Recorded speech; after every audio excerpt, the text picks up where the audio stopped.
بني آدم من الكائنات القليلة اللي قدامه أي حاجة بتتاكل بياكلها.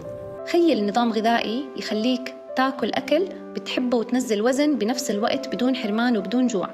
بس السؤال، هل فعلا نظام الطيبات اللي اشتهر فيه ضياء العوضي كان ثورة بعالم الدايت ولا مجرد ترند تسويقي ضخم انخدع فيه الناس؟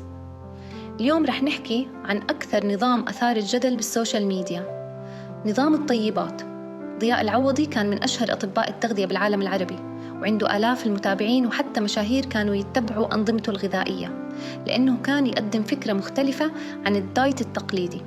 فكرة النظام كانت بسيطة وغريبة بنفس الوقت، إنك تقدر تاكل أكلات تعتبر ممنوعة بأي دايت عادي، لكن بطريقة محسوبة وتوازن معين. يعني ناس كانت تنزل وزن وهي بتاكل خبز وحلويات وحتى وجبات بتحبها. والأغرب إن كثير ناس كانوا يحكوا إن النظام ساعدهم يتحسنوا صحياً بشكل كبير، وفي ناس قالوا إنه خفف عندهم مشاكل الارتجاع، وحتى ساعد ناس عندهم سكري يسيطروا على الأكل والسكر بطريقة أفضل.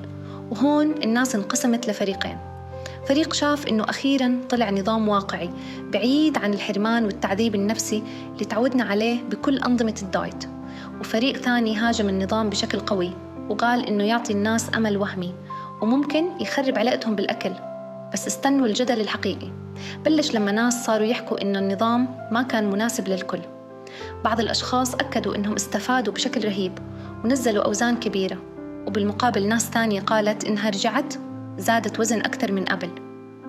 وهون السؤال الخطير: هل المشكلة بالنظام نفسه ولا بطريقة تطبيق الناس إله؟ ضياء العوضي كان دائما يكرر إنه السر مش بحرمان الجسم، السر بالتوازن وفهم النفسية قبل الأكل. وهذا الشيء اللي خلى ناس تعتبره عبقري بالتغذية وناس تانية تعتبره مجرد مسوق ذكي. عرف كيف يخلي الدايت أسهل للناس، لكن مهما اختلفت الآراء ما حدا بيقدر ينكر إن نظام الطيبات قلب مفهوم الدايت التقليدي وخلى الكل يحكي عنه. وبصراحة القصة خلت ناس كتير تعيد التفكير بكل فكرة الدايت التقليدي اللي تربينا عليها. فأنتوا شو رأيكم؟ هل فعلاً الأنظمة القاسية انتهى وقتها ولا لسه ما في بديل حقيقي؟